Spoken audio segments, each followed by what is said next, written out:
Quite a few people have been asking throughout the time I've been working here what I have for a toilet. That's it. There's a new lady in my life now, and quite honestly she deserves better than that. So we're going to make a new toilet and get rid of this one. I'm going to build around this that I've got here because that actually works really well. It's a two-part toilet, so there's side there, the side there, you fill that side up. Once that's filled up, transfer the seat over to that side, leave that side to compost for a year, and then you can empty it out. It's just soil, so it saves actually dealing with any kind of fresh waste, because by the time you have to clean it out, it's all composted. So it works well. So we're going to leave that, change the building around it, give it a door and everything. Okay, right, just got back from the mill, putting the van to good use, got all this wood back. So going to be similar to the powerhouse building we built for the turbine. So sorry about the wind, it's windy today. So yeah, we're going to turn this into a timber frame. So let's get building.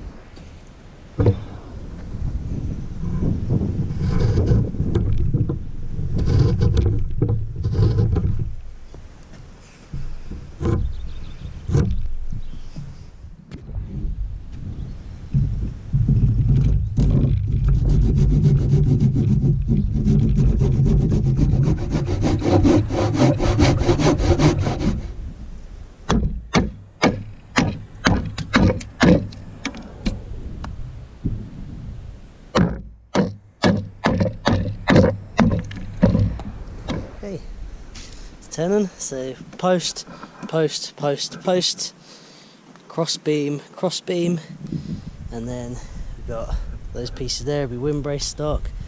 You know, you can actually do these pretty quick. People think it's just, you know, why don't you just screw it all together? You can do these pretty quick. I did that in about 5 minutes, so I don't spend too much time on them. If it was for a house, I would make sure everything was all nice, but it's not, so we do them quite quick. Yeah, there's a tenon.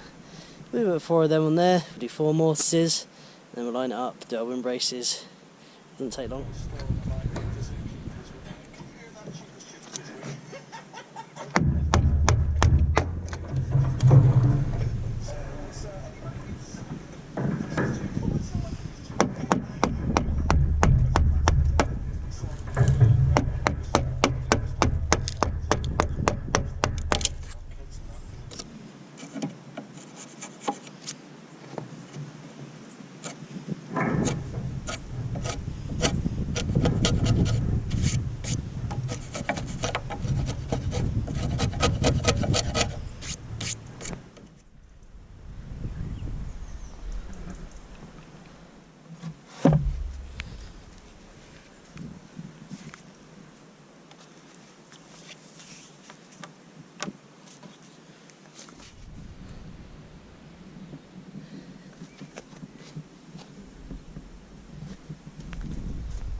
Okay, so one done, nice tight fit.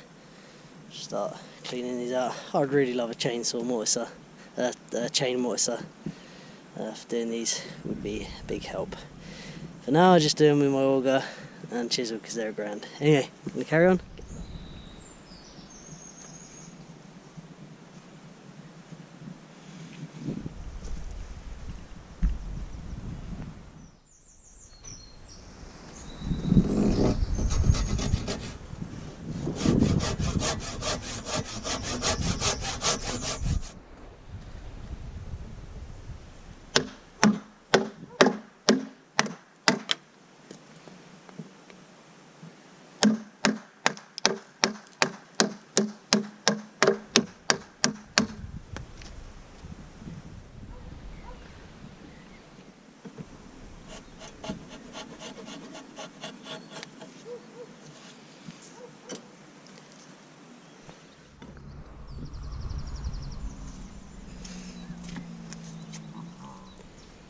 Okay, I'm going to show you how to do a wind brace. It's the way I do it. I don't know if it's particularly the right way to do it or not, but it's the way I've just sort of made up how to do it. So generally, if the bit of wood is say 3 inches like this, I start with 1.5 inch line. So that's my general rule. If the bit of wood's 4 inches, 2 inch line. So start by taking 1.5 inch line in the corner, which is about there. So mark that 45, so it wasn't 45. Just go in there.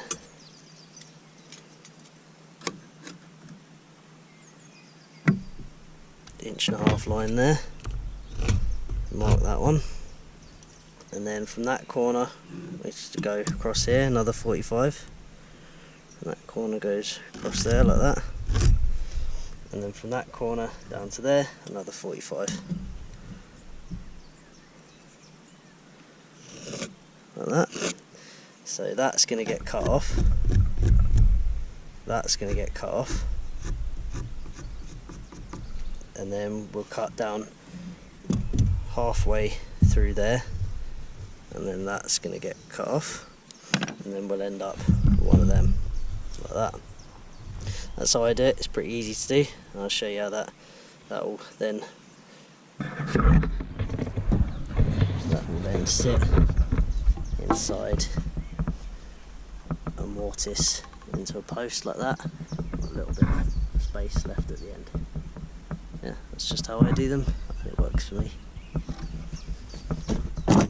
Now, you really don't need special tools to do these. You can just, I've done most of this stuff with a handsaw.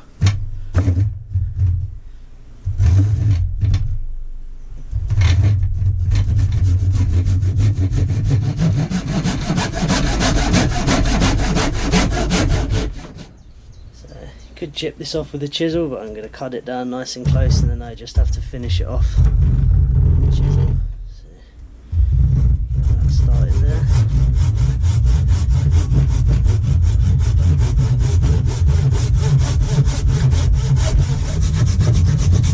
Sometimes just pull the bit of wood out, see where you're still hitting. Still just hitting the middle there. A little bit. Yeah. Just clean it up with a chisel.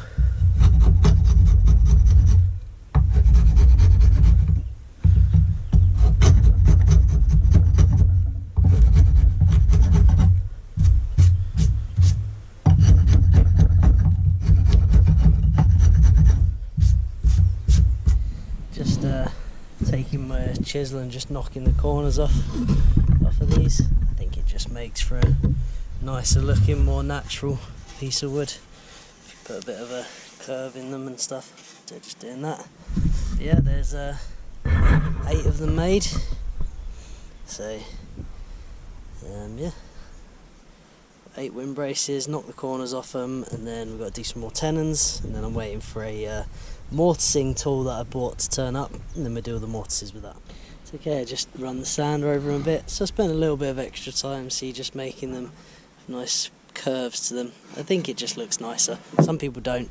Some people prefer the neat square look, but I don't. I like, if everything's going to be, you know, this is a square building, I like to put some curvature into it. So yeah, there's all the windbraces done. I've done those in the morning today, so I'm going to get another cross piece done. I got one made here. So this is a cross member. I don't know all the proper names for all these. I don't really know what I'm talking about. I just make it up as I go along, to be honest with you. But I get it done. So yeah, get another one of them made, and then tomorrow, I think when my mortising chain mortiser turns up, get these mortises done, because I got tendonitis in my elbow, and I was doing these mortises here, and it was just really hurting my elbow, so I decided to just bite the bullet, get a mortiser. Alright, let's crack on. Okay, there's all the tenons done anyway, so the cross pieces, posts, windbraces. Started making a pattern for the roof, so that's how the join's going to work. It's a half lap. Let's see, it's like that, half lap. I think the roof is about 22 degrees, I think it is, something like that. It's quite a shallow roof, it's going to have turf on it. Yeah, all good. Now we get the mortising machine, do the 30 mortises or whatever it is. Okay, check it out, I got myself a new tool.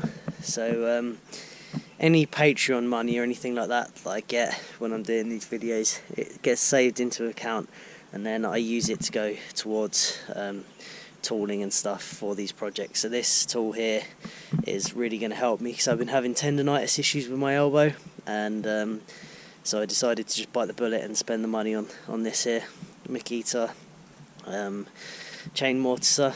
They didn't give it to me or anything like that, no, it's paid for, mine, I bought it. So yeah, I'm just learning how to use it really. I've just done these two mortises here with it for the wind braces, so just still learning how to use it. It's quite quick, I'll get quicker with it as I do it, but yeah. So let's put the other 2 mortises for these posts in, and yeah, I'll show you how to do it. Alright, so this is how I mark out where the mortises go. I put the post in the mortise, I line it up so that the mortise is the tenon sitting on the side of the post, and then I mark it. I don't know if this is the right way, or you know how people that do this for a living do it. This is the way I've just figured out how I do it, and it works for me. So then I mark across that line, and I mark across that line. Then I take a marking gauge, tenon marking gauge, and then I scribe my line across, and then I can do my mortise. But what I've got to do quickly is figure out on which side of the post this goes, because they're handed, so I'm just going to work that out. Okay, so we figured out which way around it goes, so mark it from this side, scratch a line across there,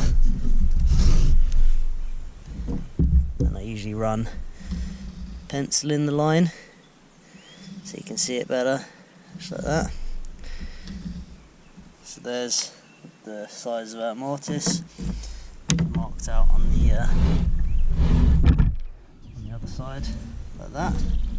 So now we're going to take the mortising tool, and we can take all of that out.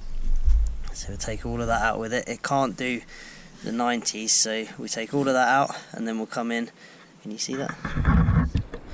Then we'll come in to here and try and take all of that out, and then here we'll take all of that out, and then you end up with just some bits sort of here to chisel out. It's the best way to do it with these mortising machines. There's not really a better way because they can't do the angle, but so you can get most of the bulk out and then come in and just take little bits out and then just chisel the last bit. Saves a lot of work still than these. Okay. One other thing, the chain mortiser makes a very aggressive cut, so when the chain's ripping downwards it's fine, it pulls the wood away from the edge and it doesn't tear or anything, it does a lovely job.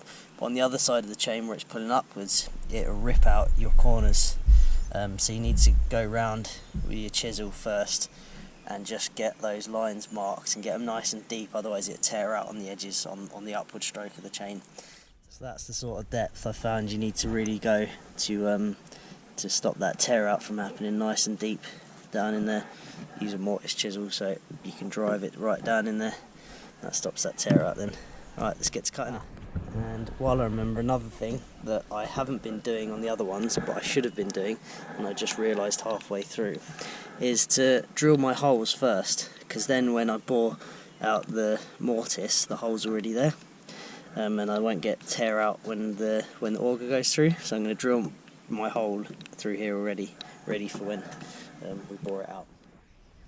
So with a hole for a peg, you don't want the hole too close to the bottom, because you'll end up pulling the piece of the tip of the wood out. So you don't want it too close to that edge, because you end up ripping that up. So we want to put that hole really about there, I reckon, be our centre point. And that should be fine just about there. Maybe just a little bit closer to the bottom. Maybe, yeah, just there. Yeah, I think we're off there. Keep the drill nice and straight.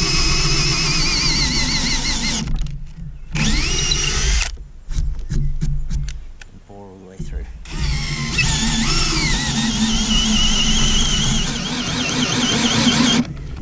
Once it comes out the other side, if you've got something under it that it can drill into, you won't tear it all out then. This bit of wood we're working on isn't a workbench, it's just a sacrificial bit of wood, so we can just bore into that a little bit and we shouldn't get any tear out then. Again, there's the hole on the other side.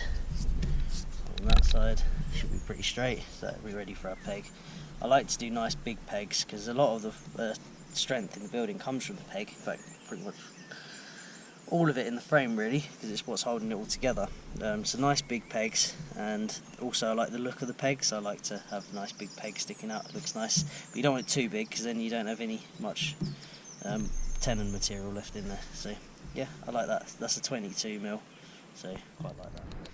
So all these tools, power tools, the roundhouse, the shed, lighting, everything, my electric skateboards, this big beast, this 22kg beast here, all is running off my hydroelectric and my solar.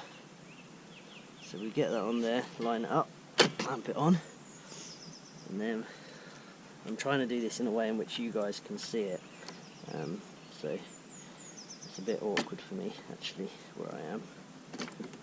So we want that all the way over there, we want to pull that over because we can do a cut then and then move it over, so we get that sighted down there.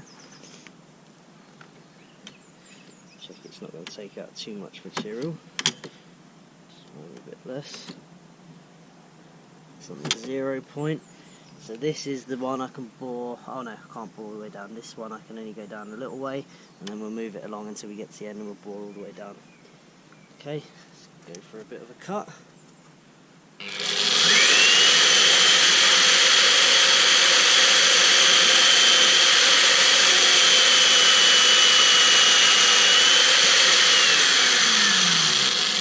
Move it over a little bit.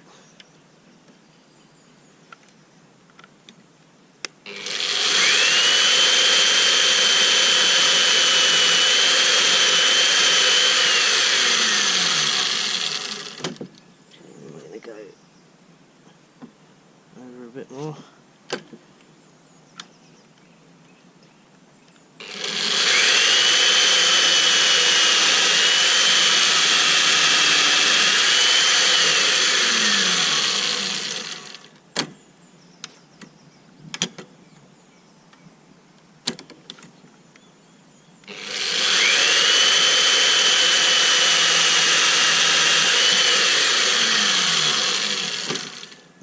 All the way to the end then, and this one can go all the way down. A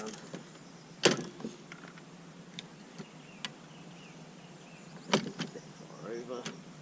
So that a normal square mortise is a lot easier to do than the windbrace one like this.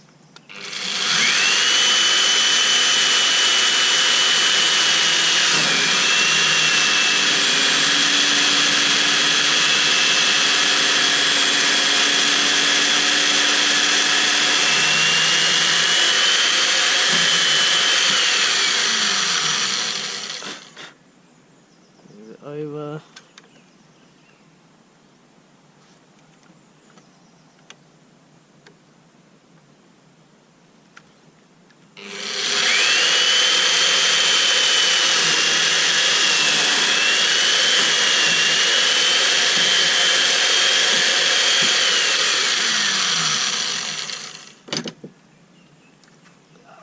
Off.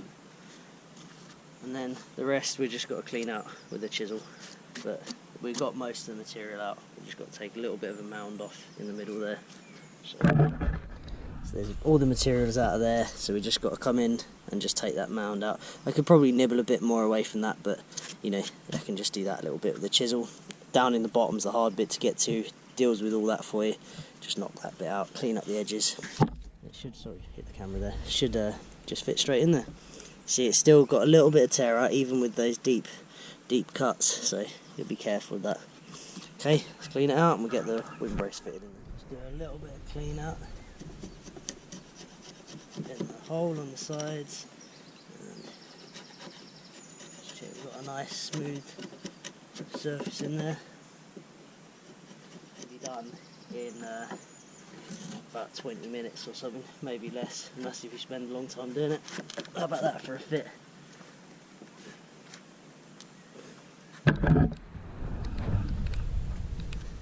That'll do, won't it? Okay. How about that for a fit for someone that doesn't know what they're doing? Alright, let's do the other one. Okay, got my windbrace in there, nice tight fit. See, both nice tight fits. So now we're gonna mark that hole through there. So we're gonna put the same auger through there. It will mark a little hole, and then we'll take it out, offset it, and then we can drill the hole for our peg. Offset, and that will draw a peg, pull it all together then. This is what I do. Drill in reverse.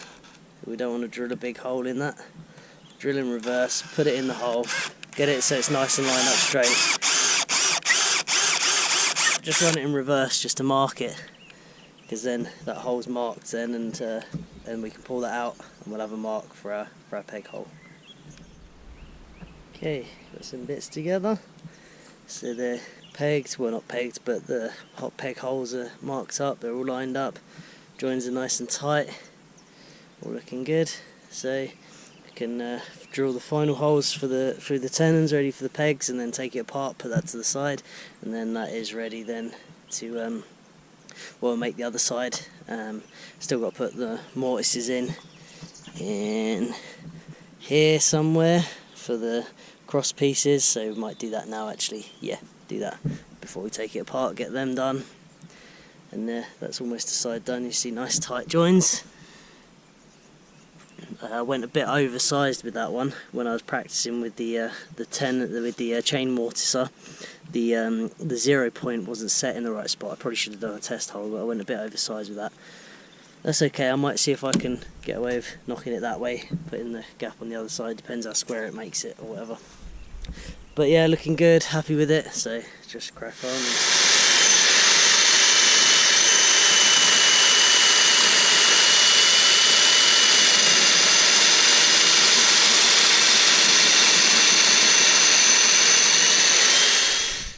Okay, this is all our pieces made now.